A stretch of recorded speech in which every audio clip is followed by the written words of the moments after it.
Welcome to The Hypnotist, the show that gives you inside access to cutting-edge hypnosis with real clients facing genuine issues.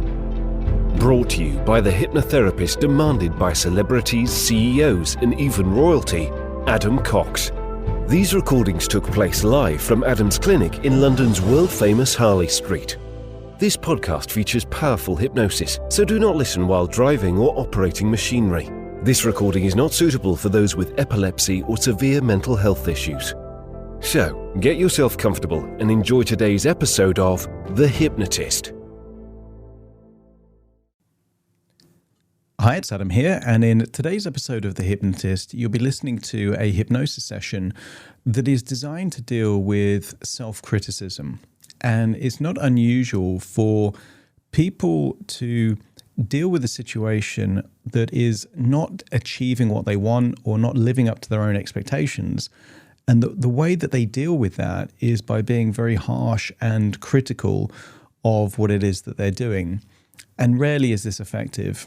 And what you'll hear in this hypnosis session is a form of parts integration therapy and parts negotiation therapy, but playing the part or the ego state into a way that gives it more significance and empowers it to work in a more effective way.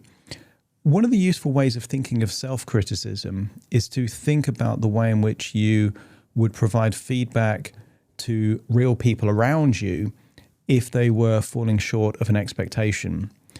And most people tend to have a middle ground so that they're not providing no feedback whatsoever, which isn't helpful because you're just going to get more of the same, but can exist in those people that lack confidence or assertiveness. But equally, it's unlikely to be the other end of the spectrum where you're very harsh and very critical. It's probably going to be some kind of middle ground where feedback is given ideally in some kind of encouraging or supportive way. So that optimistic and optimal way of dealing with criticism or the necessity of feedback in real life with real people is the way in which you're going to hear that approach given to give criticism to the critical part that is responsible for maintaining high standards. And that's really the place where self-criticism comes from.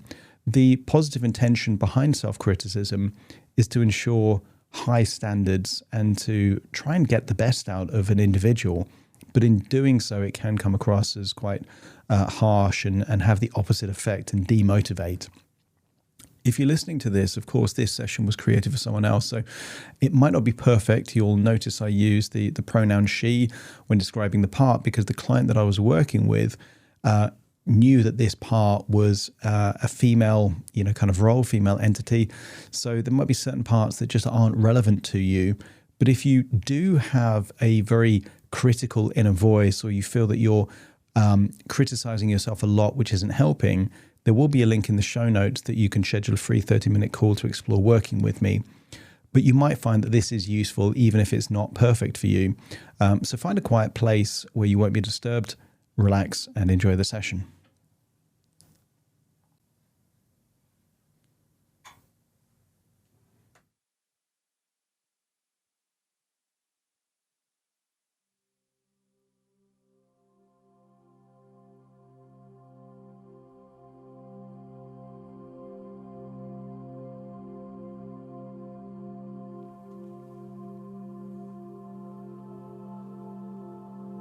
Take a deep breath in. As you breathe in a resourceful feeling of relaxation. And as you exhale, just allow feelings of worry, tension or stress to leave your body in your outward breath.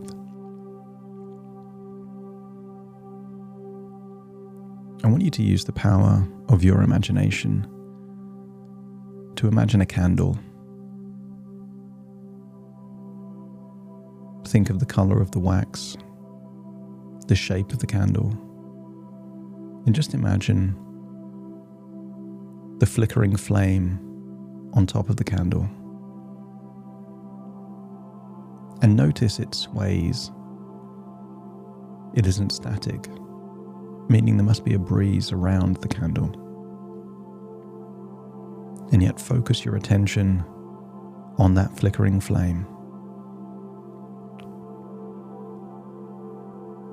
As you focus your attention on that flickering flame, imagine breathing in through your nose, and as you exhale, notice that as you breathe out, it changes that flickering flame, making it shake on the outward breath. Not enough of an outward breath to put out the flame. Continue to breathe in and breathe out, and notice, because you can influence that flame, you deliver a more controlled, deeper exhale, allowing all feelings of tension to leave your body. And as you breathe in, imagine breathing in the most useful resources that exist for you. Your unconscious mind intuitively needs and knows what it needs in terms of resourcefulness. So if you need a feeling of confidence right now, then imagine that you're breathing in confidence. And if your intuition needs inner strength or acceptance, get a sense that you're breathing in that resource as you continue to exhale anything that you don't need right now. Not just tension, stress, or anxiety, but imagine exhaling anything at all that is not useful for you now. Could be doubts. Allow them to leave your body. Frustrations. Allow them to leave your body in your outward breath. Feelings of overwhelm. Allow it to leave your body in your open to new ideas that will enable you to make changes. Continue to focus on that flickering flame. And what can happen when you focus your attention on one thing is you drift inwards into your imagination. And I want you to imagine beautiful countryside with a solitary office building in this beautiful countryside. I want you to imagine walking towards this solitary office building under blue skies and sunshine, with the freshest air, surrounded by greenery, beautiful trees, plants, flowers. Feel the warmth of the sun on the skin, gentle breeze, maybe a fragrance of these flowers or plants around you as you continue to walk towards this solitary office building. And I want you to imagine that in this office is a part of your subconscious mind that is influential. And I want you to accept the suggestion that this part is responsible for maintaining high standards. I want you to imagine there is a doorway leading into the office and that you're outside this doorway. And I'll count down from 5 to 1 and you will imagine opening the door and walking through the door into this office. And perhaps this office looks like a bank. Or maybe this office looks like an insurance company. Or maybe just a regular office environment. As you stand outside the door, I'll count down from 5 to 1. 5, noticing the handle on the entrance of the door. 4, perhaps turning the handle and starting to pull the door open. 3, opening the door wide. 2, walking through the door into this office building. And 1, closing the door behind you. I want you to imagine somewhere in this office building is a part of your subconscious mind, and maybe that part has a name, and I want you to notice how they look, their facial expressions. And the first thing I want you to do when you see them is to smile at them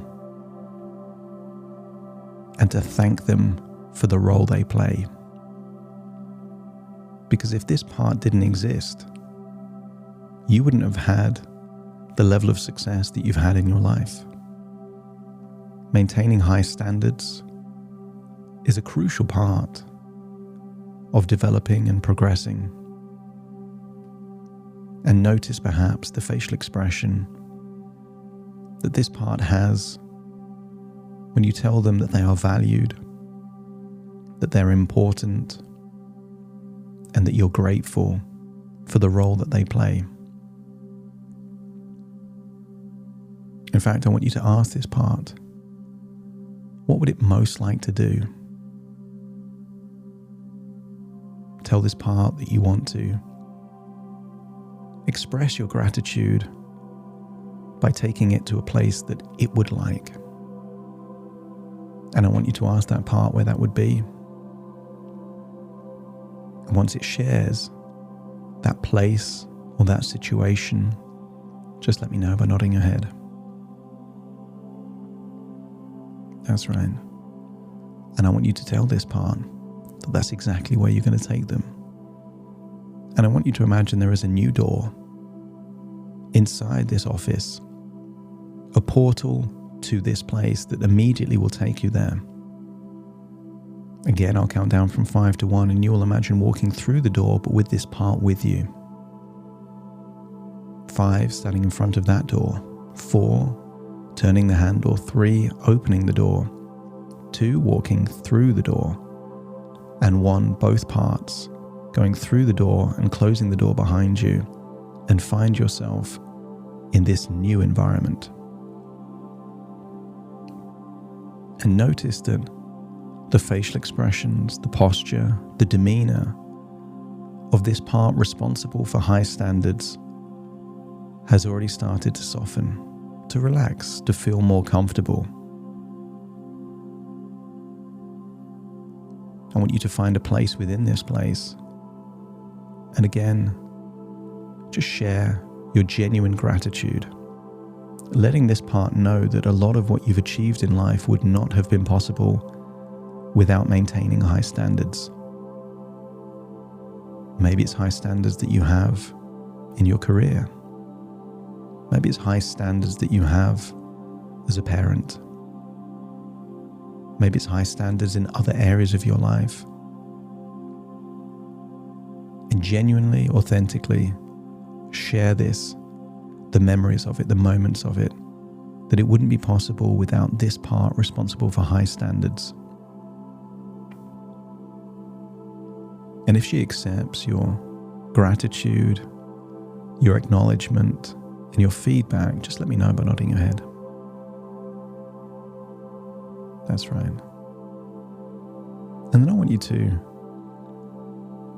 ask her if it's okay to share some feedback that would enable her to be even more influential. And if she's receptive to that, let me know by nodding your head. But before you give the feedback, I want you to highlight that sometimes what can work in one situation doesn't work in all situations. And what someone can interpret as really useful feedback, another person would interpret as harsh, unfair criticism. And I want you to share the way in which certain feedback is given that feels like criticism, even if you acknowledge that that might not be the intention. And I want you to revisit memories of perhaps you felt that you experienced self-criticism, appreciating that it probably had a really positive, useful intention, and yet it didn't make you any more motivated. It didn't make you inspired to change your behavior. You just felt a bit deflated, like you couldn't win. Because it's helpful for this part to know the consequences of receiving feedback in this way. Imagine streaming these memories from your mind direct to the mind of this part responsible for high standards. And notice empathy starting to form on the face of this part. As you recall a time when you were harshly critical of someone that you love, and the moment you realize the consequence of delivering what was aimed to be high standards in that way, that it changed your approach going forward. And notice that similar expression on this part. You recognize it because you experienced it. And I want you to share with this part that you value the role that they play. You really need them. But that sometimes criticism that is too harsh doesn't feel like it's useful. Hearing what is wrong doesn't make it obvious what to do that is right. And sometimes even the language you use to deliver criticism can feel personal rather than constructive. And as you share this with her, ask her if she would be receptive to maintaining standards just as high, but doing it in a more compassionate and understanding way. From a place of constructive feedback that is usable, that is compassionate to the demands of life, that inspires and motivates to change the behavior in positive and profound ways, to make the standards be aspirational rather than punitive. And if she seems on board with this, let me know by nodding your head. I want you to say that this is an increased responsibility, and therefore you'd like to give her a promotion. Because whereas before she was pointing out what was wrong, you want her to actually think about solutions to these problems that make them better. That's an increase in responsibility, and therefore should equal an increase in status and level of influence. And I want you to ask her what she would like her new title to be. And maybe this title relates to something about progress, something about improvement, something about potential, maybe something that feels aspirational and inspirational rather than just mechanical and methodical. And when she tells you what she would like to be, let me know by nodding your head.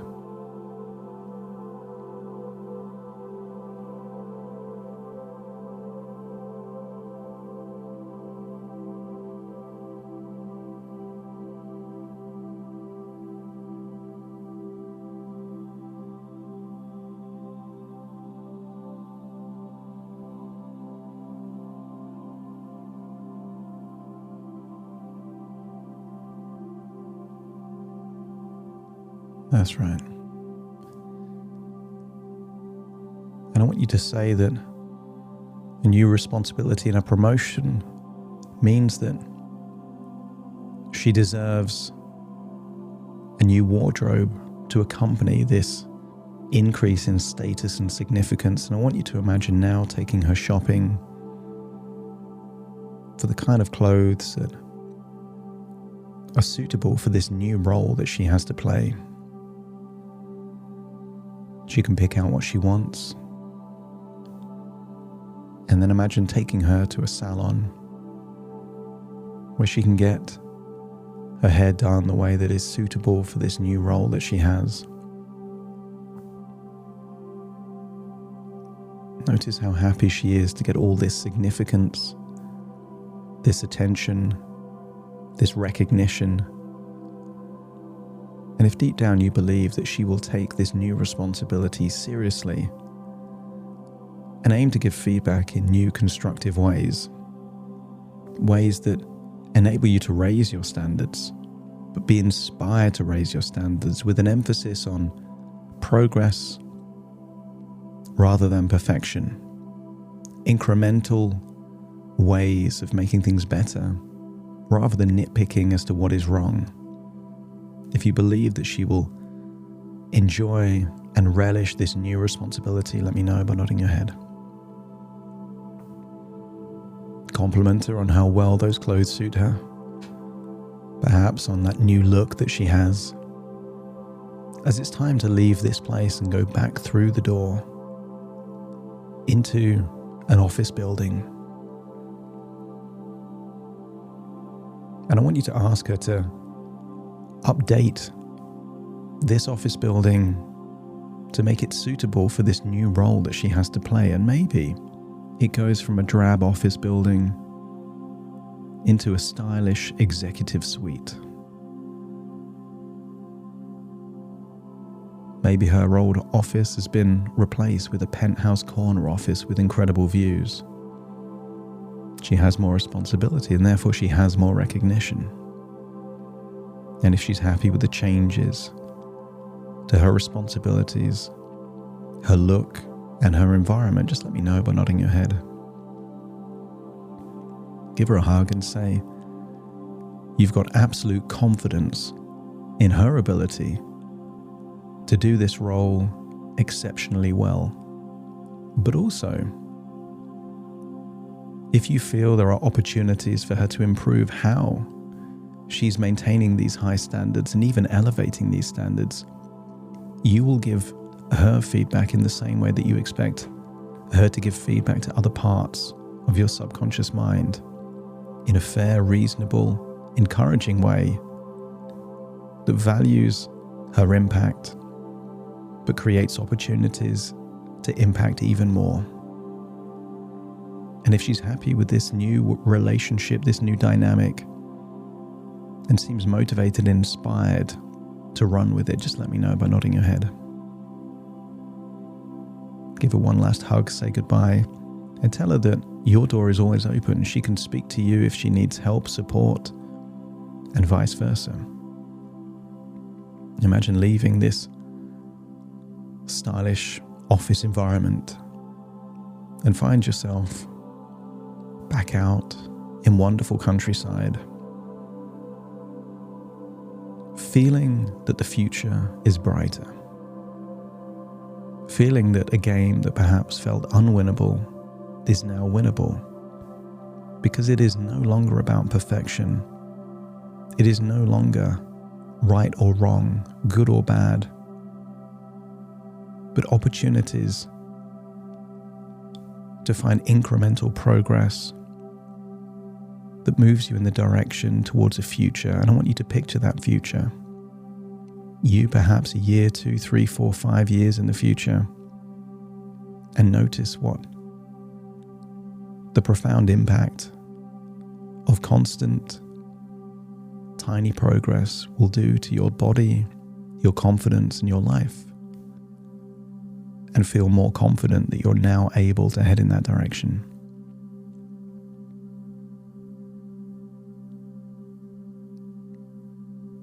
It's time to leave this countryside as you find yourself looking into a flickering flame of a candle, as you realize that all of this has been ideas within ideas, thoughts within thoughts, dreams within dreams.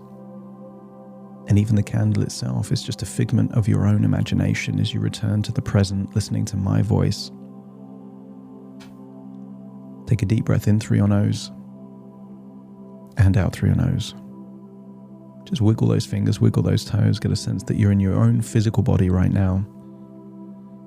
As I count from 1 to 10 to awaken you, you will awaken feeling resourceful, with a more harmonious relationship with yourself, looking forward to opportunities to find continued areas of improvement. Starting to count to awaken. 1, 2, 3, waking up. 4, 5, 6, more alert. 7, 8, open your eyes, open your eyes. 9, 10, wide awake, wide awake, wide awake.